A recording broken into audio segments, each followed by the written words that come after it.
السلام على سيدنا المرسلين وعلى آله وأصحابه أجمعين أما بعد اللهم صل وسلم وبارك على سيدنا وحبيبنا ومولانا محمد وعلى آله وصحبه أجمعين اللهم اغفر لي ولجميع المؤمنين والمؤمنات والمسلمين والمسلمات برحمتك يا أرحم الراحمين.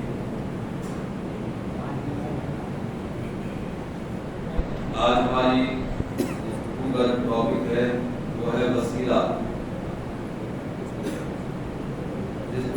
آپ کے سامنے ہم یہ بیان کریں گے کہ وسیلے کا معنی کیا ہوتا ہے اور وسیلے کی کتنی قسمیں ہوتی ہیں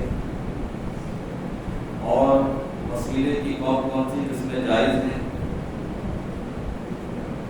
کتنی قسمیں ایسی ہیں جنہیں ہم بھی مانتے ہیں اور ہمارے مخالفین بھی مانتے ہیں اور کون سی قسمیں ایسی ہیں کہ جن کو ہم تو مانتے ہیں لیکن ہمارا مخالف اس کو نہیں مانتا، وہ اس کو ناجائز کہتا ہے، شرک و بدعت کہتا ہے.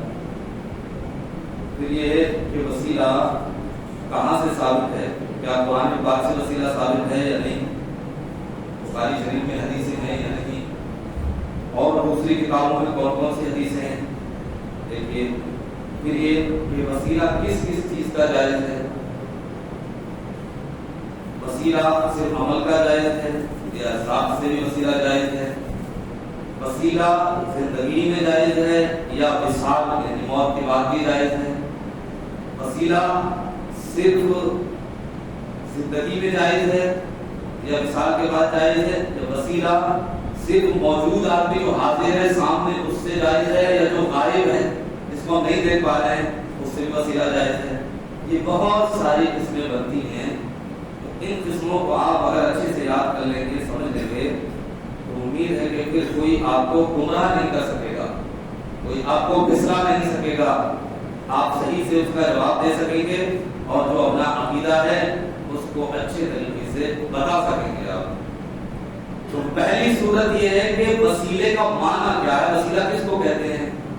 تو وسیلہ واو سین لام، وسیلہ یہ عربی کا لفظ ہے.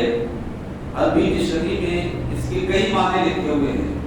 وسیلہ کا ایک معنی ہوتا ہے ذریعہ، سبب، کسی چیز تک پہنچنے کا ذریعہ، سبب. قرب، قرب کا معنی نزدیکی، اس کو بھی وسیلہ کہتے ہیں. اللہ رب العزت سے نزدیکی حاصل کرنا یہ بھی وسیلہ ہے. یہ ڈکشنری میں جو معنی لکھتے ہیں. ہم جب بولتے ہیں وسیلہ تو اس سے کون سا معنی مراد ہوتا ہے؟ تو اس سے یہی مراد ہوتا ہے کہ اللہ رب العزت کا قرب حاصل کرنا، اللہ رب العزت کی بارگاہ میں نزدیکی حاصل کرنا، یہ ہے وسیلے کا معنی. اب جب یہ معنی ہے کہ اللہ تعالیٰ کی نزدیکی حاصل کرنا، تو کیا اللہ تعالیٰ کی نزدیکی حاصل کرنے کے لیے کون کون سی چیزیں ایسی ہیں جن سے نزدیکی حاصل کی جا سکتی ہے؟ ایک بات. دوسری بات یہ کہ وسیلہ بنانے کی ضرورت ہے یا نہیں، یوں ہی اللہ تعالیٰ سے بغیر کسی واسطے کے مانگ لیا جائے. تو دیکھیے اللہ تعالیٰ نے خود وسیلہ اختیار کرنے کا حکم دیا ہے. تو یہاں سے یہ کلیئر ہو گیا کہ ہمیں وسیلہ اختیار کرنا چاہیے. آپ اللہ تعالیٰ سے بغیر وسیلے کے بھی مانگ سکتے ہیں، جائز ہے لیکن بہتر نہیں ہے. بہتر یہی ہے کہ وسیلہ بنا کے مانگیں اللہ تعالیٰ کی بارگاہ میں، کسی کو وسیلہ بنائیں. اللہ تعالیٰ نے وسیلہ بنانے کا حکم دیا ہے. میں قرآن پاک کی 2 آیتیں آپ کے سامنے کوٹ کروں گا. قرآن پاک میرے سامنے میرے ہاتھ میں ہے. اس میں جو ہے 6واں سپارہ، 6 سپارے میں سورہ مائدہ آیت نمبر 35 اللہ تعالیٰ فرماتا ہے یا ایھا الذین آمنوا اتقوا اللہ وابتغوا الیہ الوسیلہ. یہ قرآن کی آیت ہے. اے ایمان والو اللہ سے ڈرو اور اس کی طرف وسیلہ اختیار کرو. وجاہدوا فی سبیلہ، اور اس کی راہ میں جہاد کرو. لعلکم تفلحون، شاید تم کامیاب ہو جاؤ. تو اس آیت کریمہ سے واضح طور پر یہ بات ثابت ہو گئی کہ وسیلہ اختیار کرنے کا حکم قرآن میں موجود ہے۔ اب اگر کوئی مطلقاً وسیلے کا انکار کرتا ہے تو قرآن کا انکار لازم ہے، جس کی وجہ سے ایسا شخص اسلام سے باہر ہو جائے۔ تو قرآن کی کسی آیت کا بھی انکار اگر کوئی کر دے تو وہ اسلام سے نکل جاتا ہے۔ قرآن کی آیت سے وسیلے کا ثبوت ہے تو ہم وسیلے کا انکار نہیں کر سکتے۔ ہاں اب یہ ہے کہ کون سا وسیلہ جائز ہے کون سا ناجائز ہے یہ چیز الگ ہے، لیکن مطلق وسیلہ سرے سے وسیلے کا انکار یہ اسلام کے خلاف ہے۔ وسیلہ قرآن میں موجود ہے۔ دوسری آیت 5ویں سپارے کی آیت ہے، اللہ رب العزت نے فرمایا وَلَوْ أَنَّهُمْ، یہ ہے سورہ نساء اور آیت نمبر 64۔ اللہ تعالیٰ فرماتا ہے وَلَوْ أَنَّهُمْ إِذْ ظَلَمُوا أَنفُسَهُمْ جَاءُوكَ، اللہ تعالیٰ اپنے حبیب سے فرماتا ہے اے میرے محبوب اگر یہ مسلمان اپنی جانوں پر ظلم کر لیں، اپنی جانوں پر ظلم کرنے کا مطلب ہے گناہ کر لیں، اپنی جانوں پر ظلم کر لیں جاؤکا، پھر آپ کی بارگاہ میں حاضر ہو جائیں، فاستغفر اللہ، اور پھر وہ اللہ سے مغفرت مانگیں، بخشش طلب کریں، واستغفر لهم الرسول، اور رسول بھی ان کے لیے مغفرت کی دعا کر دیں، لَوَجَدُ اللَّهَ تَوَّابًا رَحِيمًا، تو یہ مسلمان جنہوں نے اپنی جانوں پر ظلم کر لیا اور گناہوں کا انبار ان کے پاس ہے، اگر انہوں نے یہ کام کیے، کہ کام ایک تو رسول کی بارگاہ میں حاضر ہو جائیں، دوسرے یہ کہ خود سے بھی دعا کریں، اور تیسرے رسول بھی ان کے لیے دعا کر دیں، لَوَجَدُ اللَّهَ تَوَّابًا رَحِيمًا، تو اللہ رب العزت کو توبہ قبول کرنے والا مہربان پائیں گے۔ یعنی اگر کسی سے گناہ ہو جاتا ہے اور وہ اپنے گناہ کی بخشش و مغفرت چاہتا ہے تو اللہ تعالیٰ نے یہ طریقہ بتایا کہ محبوب آپ کی بارگاہ میں آ جائیں، آپ کی بارگاہ میں آ جائیں اور آ کر کے خود بھی دعا کریں اور آپ بھی دعا کر دیں ان کے لیے۔ اگر یہ دعا کر دی گئی تو اللہ تعالیٰ ان کی توبہ قبول فرما لے گا، انہیں معاف کر دے گا۔ ذہن پہ زور دیجیے، یوں اللہ رب العزت ہمیشہ مہربان ہے، ہمیشہ توبہ قبول کرنے والا ہے۔ بندہ دنیا کے کسی کونے سے بھی توبہ کرے اللہ تعالیٰ اس کی توبہ قبول فرما لیتا ہے۔ پھر بھی اللہ تعالیٰ نے یہ کیوں کہا کہ آپ کی بارگاہ میں آ جائیں؟ اب تو کہیں بھی توبہ کر سکتے ہیں، اللہ تعالیٰ توبہ قبول فرما، لیکن قرآن بتا رہا ہے کہ اللہ تعالیٰ نے اپنے حبیب صلی اللہ علیہ وسلم کا مقام بتایا کہ اے محبوب اگر یہ جلدی بخشش چاہتے ہیں اور یہ چاہتے ہیں کہ اللہ ان پر اپنی رحمتوں کا نزول فرما دے تو ان کے لیے طریقہ یہ ہے کہ یہ آپ کی بارگاہ میں آ کر آپ سے دعا کریں، آپ دعا کرتے ہیں ان کے لیے، خود بھی دعا کریں، تو امید ہے انشاءاللہ ان کی توبہ قبول ہو جائے گی اور ان کے گناہ بخش دیے جائیں گے۔ تو اس سے بھی وسیلے کا ثبوت ہوا، کیونکہ حضور صلی اللہ علیہ وسلم کا دعا کرنا یہ حضور کو سفارشی بنانا ہے۔ سفارش کے لیے حاضر ہو رہا ہے، سفارش کا مطلب یہی ہوتا ہے کہ ہم سے جو کام نہیں ہو سکتا ہم ایک تیسرے آدمی کو جو بیچ میں ہے اس سے گزارش کر کے جو بڑی ہستی ہے اس تک اپنی بات پہنچائیں، یہ سفارش ہے۔ اور یہی قرآن بتاتا ہے کہ محبوب آپ ان کے لیے دعا کر دیں تو امید ہے ان کی توبہ قبول ہو جائے گی اور انہیں اللہ تعالیٰ اپنی رحمت میں داخل کرے۔ یہ بھی دیکھیے وسیلے کا ثبوت ہے۔ اب اس میں یہ ہے کہ آپ کی بارگاہ میں آ جائیں، آپ کی بارگاہ میں آ جائیں۔ تو اب حضور صلی اللہ علیہ وسلم جب ظاہری حیات سے تھے دنیا میں تو صحابہ کو حضور کی بارگاہ میں حاضر ہو جاتے تھے، لیکن اب جب ہماری آنکھوں سے اوجھل ہے حضور اور ہم حضور کو نہیں دیکھ سکتے، ہمارے حبیب صلی اللہ علیہ وسلم ہمارے رسول اب بھی زندہ ہیں، ہے نا، تو زندہ ہے اللہ، تو زندہ ہے اللہ، میری چشم عالم سے چھپ جانے والے، ہماری آنکھوں سے اوجھل ہو گئے نا۔ ایسا نہیں ہے کہ نبی کریم صلی اللہ تعالیٰ علیہ وسلم بالکل ختم ہو گئے جیسے دوسرے لوگ ختم ہو جاتے ہیں، ہمارا یہ عقیدہ نہیں ہے، یہ وہابیوں کا عقیدہ ہے۔ اسماعیل دہلوی نے اپنی کتاب میں لکھا ہے اور حضور کی طرف منسوب کرتی وہ بات، وہ کہتا ہے کہ حضور کہتے ہیں کہ میں بھی ایک دن مر کر مٹی میں ملنے والا ہوں۔ لا حول ولا قوت الا باللہ، کہیں کوئی حدیث ایسی تھی کہ حضور نے کہا کہ میں بھی مر کر مٹی میں ملنے والا ہوں، ہے نا؟ یہ ضرور کہا حضور نے کہ میں دنیا سے جاؤں گا کیونکہ اللہ کا ذائقۃ الموت کہ ہر ذی روح کو جاندار کو موت کا مزہ چکھنا ہے.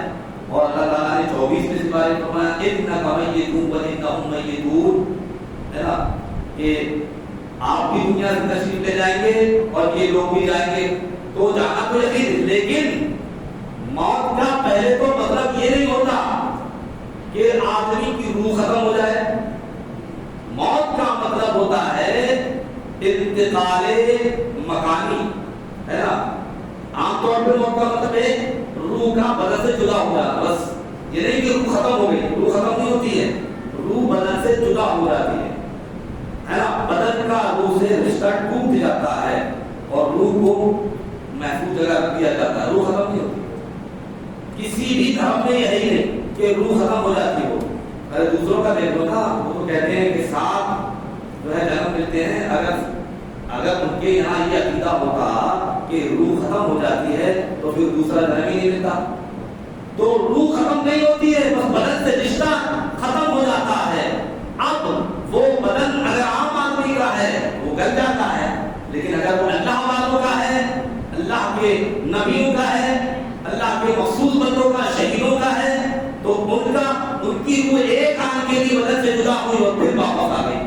جیسا کہ خود قرآن پاک میں شہیدوں کے بارے میں ہے اور حدیث پاک میں نبی کریم صلی اللہ علیہ وسلم نے خود فرمایا کہ تم مجھے جمعے کے دن کثرت سے درود پڑھا کرو، ہے نا، کیونکہ اسی دن حضرت آدم علیہ السلام اور تسلیم کو پیدا کیا گیا تھا اور اسی دن تم دنیا سے تشریف لے گئے تھے. تو اس دن تم مجھے کثرت سے درود پڑھا کرو.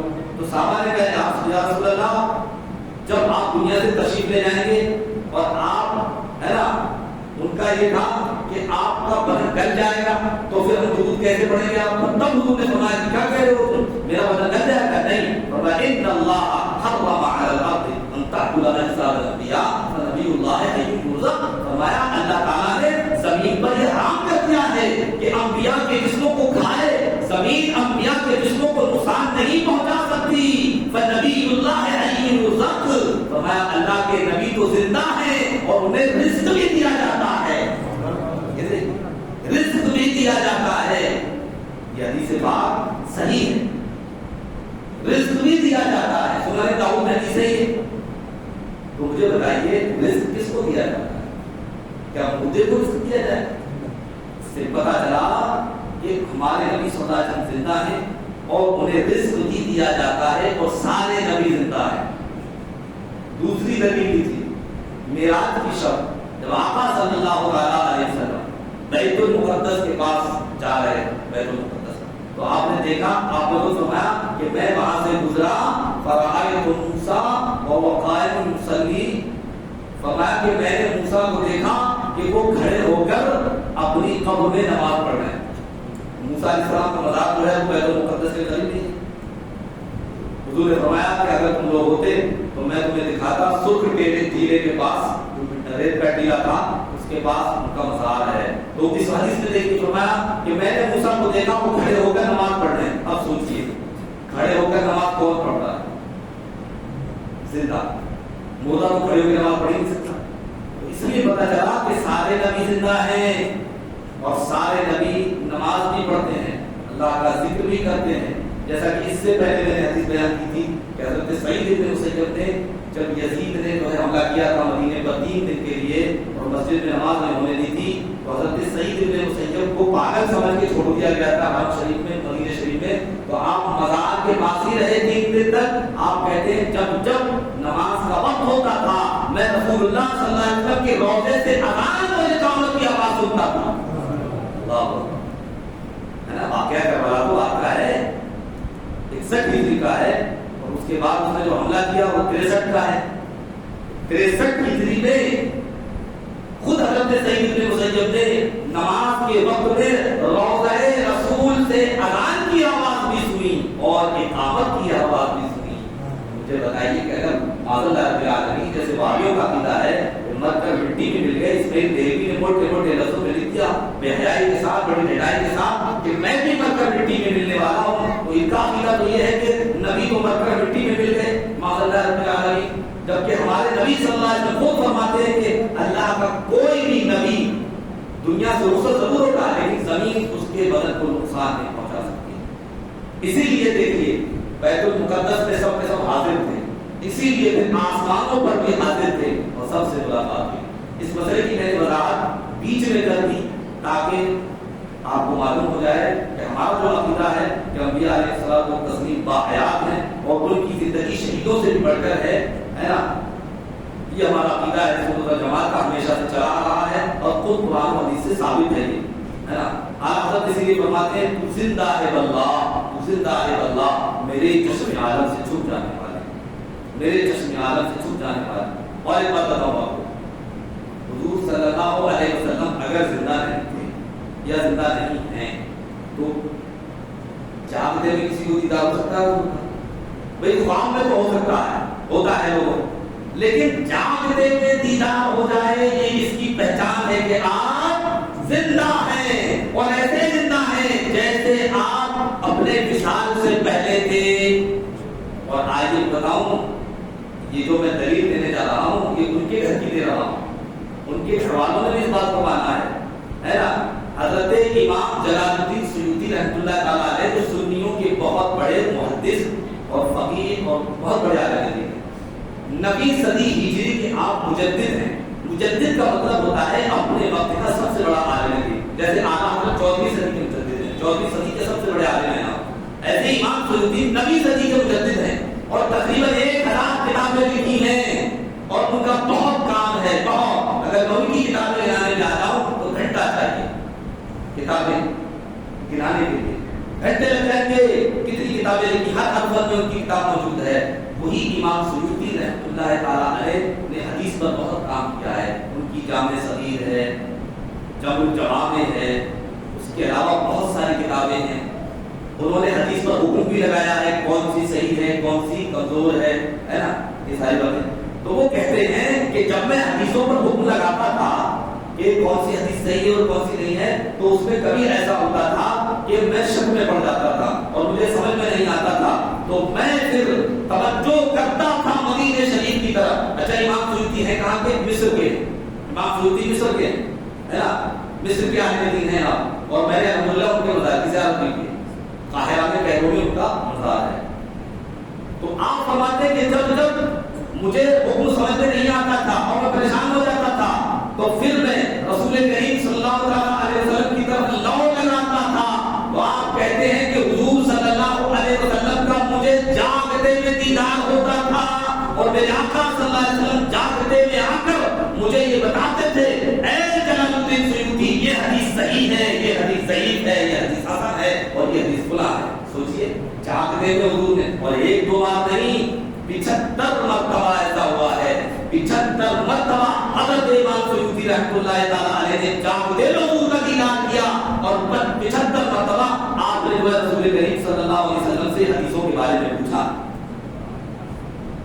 یہ دلیل دیوبند کے بہت بڑے مفتی انور شاہ کشمیری جو ان کے بہت بڑے محدث ہیں اور انہوں نے بخاری کی شرح بھی لکھی ہے، فیض الباری، ترمذی پر بھی ان کا کام ہے، العفو الشفیع، اس کے علاوہ بہت سارے کاموں کا انہوں نے اپنی کتاب بخاری شریف کی شرح جو ہے فیض الباری، اس میں یہ لکھا ہے کہ امام سیوطی رحمۃ اللہ تعالیٰ علیہ کو 75 مرتبہ حضور صلی اللہ علیہ وسلم کا دیدار جاگتے ہوئے، یہ ان کے گھر کی دلیل ہے، سمجھ رہے ہیں؟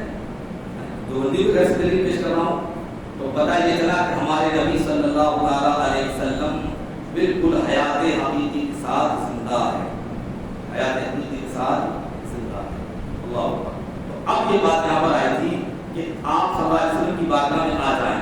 اب اگر اس ٹائم ہم کیا کریں، اس کے لیے یہ ہے کہ ہم مدینہ شریف میں حاضر ہو جائیں، مدینہ شریف میں حاضر ہو، اور اگر مدینہ نہیں جا سکتے ہیں تو تصور کر لیں کہ ہمارے آقا صلی اللہ علیہ وسلم پوری دنیا کو دیکھ رہے ہیں تو مجھے بھی دیکھ رہے ہیں، اور میں مجبوری کے تحت مدینہ شریف حاضری نہیں دے سکتا تو میرے آقا صلی اللہ علیہ وسلم مجھے یہیں سے قبول فرما لیں گے اور میری پریشانی دور فرما لیں گے اور میری پریشانی سن کر میرے لیے دعا فرما لیں گے۔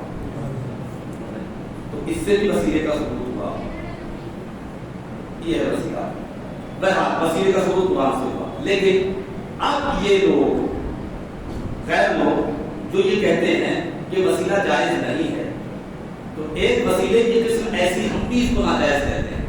وہ کون سی قسم ہے؟ وہ ہے کسی کو معبود سمجھ کر وسیلہ اختیار کرنا، جیسا کہ کفار مکہ کیا کرتے تھے. کفار مکہ جو وسیلہ کیا کرتے تھے وہ ان کا کیا ہوتا تھا؟ وہ اللہ کے علاوہ خدا مانا کرتے تھے.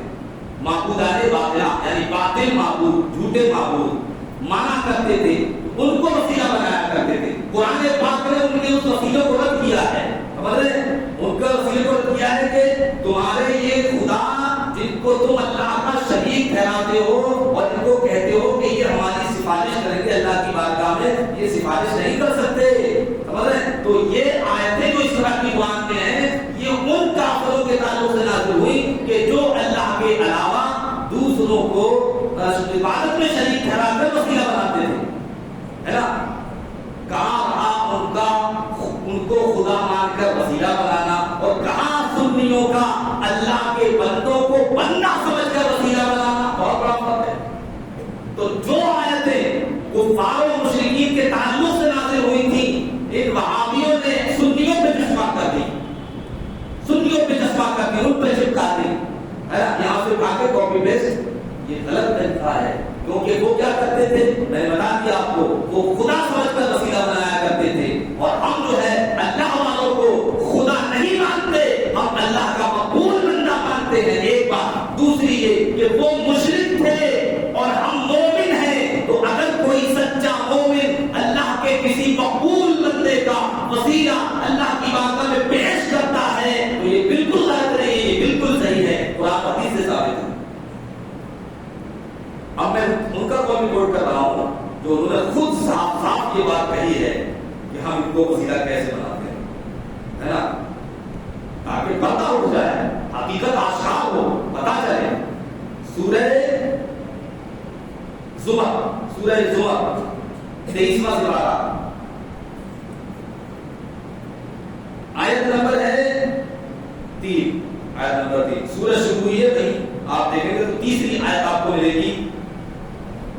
اللہ تعالیٰ نے فرمایا وَالَّذِينَ اتَّخَذُوا مِن دُونِهِ أَوْلِيَاءَ، اور وہ لوگ جنہوں نے اللہ کے علاوہ دوسروں کو اپنا مددگار بنایا، یعنی کافروں کے تعلق سے وہ کیا کہتے تھے؟ مَا نَعْبُدُهُمْ إِلَّا لِيُقَرِّبُونَا إِلَى اللَّهِ زُلْفَىٰ. کفار کہتے تھے کہ ہم ان خداؤں کی عبادت اس لیے کرتے ہیں تاکہ یہ خدا ہمیں اللہ سے قریب کر دے.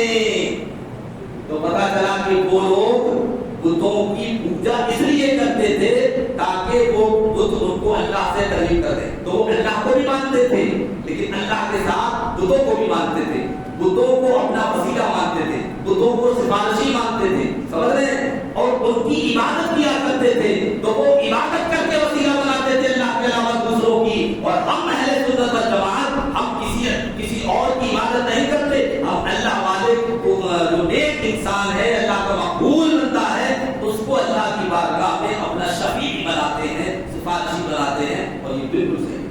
تو اس سے پتہ چلا کہ ان کا طریقہ الگ تھا، ہے نا. ہم کسی اللہ کے علاوہ کسی اور کی عبادت نہیں کرتے. یہ لوگ ہمارے خلاف یہ آیت پیش کرتے ہیں، سلفی اہل حدیث مقلد ہمارے خلاف یہی آیت پیش کرتے ہیں کہ تم کوئی کرتے ہو جو کفار مکہ کرتے تھے. ہم کہتے ہیں کیسے؟ آپ وہ بھی وسیلہ بناتے تھے، تم بھی وسیلہ بناتے ہو، ہے نا. تو ہم کہتے ہیں کہ وہ کیسا وسیلہ بناتے تھے؟ اب آپ کو دلیل یاد ہو جانا چاہیے. وہ وسیلہ بناتے تھے عبادت کر کے، وہ تم کو عبادت کر کے وسیلہ بناتے تھے، تو وہ ویسے ہی مشرک ہو گئے نا.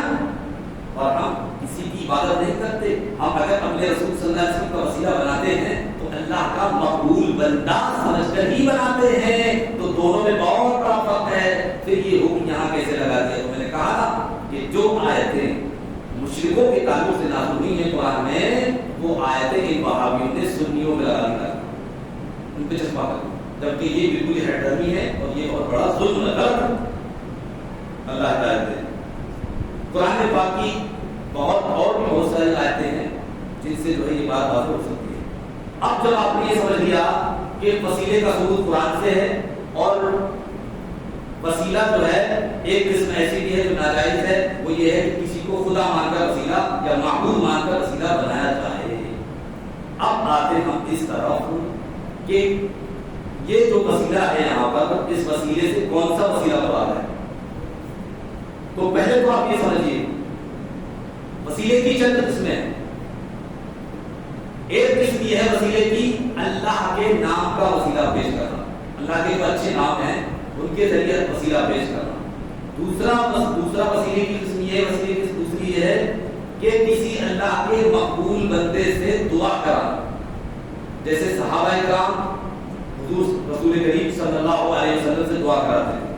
دو قسم. تیسری قسم یہ ہے کہ آدمی اپنے نیک عمل کے ذریعے دعا کرے, نیک عمل کا وسیلہ پیش کرے. تو یہ تین قسمیں ہوئی, اللہ کے ناموں کا وسیلہ, کسی اللہ کے نیک بندے کی دعا کا وسیلہ ہے نا, اس کی دعا کرائی جائے, اور تیسری قسم یہ ہے کہ آدمی اپنے نیک عمل کا وسیلہ پیش کرے. یہ تینوں باتیں قرآن و حدیث سے ثابت ہیں, ہے نا. تینوں باتیں جو ہیں حدیث کریمہ سے ثابت ہیں. قرآن میں بخاری وسیلے کا ذکر ہے, حدیث سے ثابت ہے تینوں قسمیں, اور صحیح حدیثوں سے ثابت ہیں. پہلی قسم کہ اللہ کے ناموں کا وسیلہ, یہ قرآن سے ثابت ہے. اللہ رب العزت نے 90 کے بارے میں اس کا ذکر فرمایا. اللہ رب العزت فرماتا ہے وَلِلَّهِ الْأَسْمَاءُ الْحُسْنَى, سورہ اعراف پارہ نمبر 9 اور آیت نمبر 180. اللہ نے فرمایا وَلِلَّهِ الْأَسْمَاءُ الْحُسْنَى, اور اللہ کے سب سے اچھے نام ہیں, فَادْعُوهُ بِهَا, تو تم ان ناموں کے ذریعے اللہ سے دعا کرو. مثلا ہم جب دعا کریں تو اللہ کے اچھے اچھے نام لے کر رحمان رحیم کریم میرے نام لیں, پھر حضور پر درود بھیجیں, اس کے بعد دعا کریں, تو انشاءاللہ امید ہے جلدی قبول ہو جائے گی.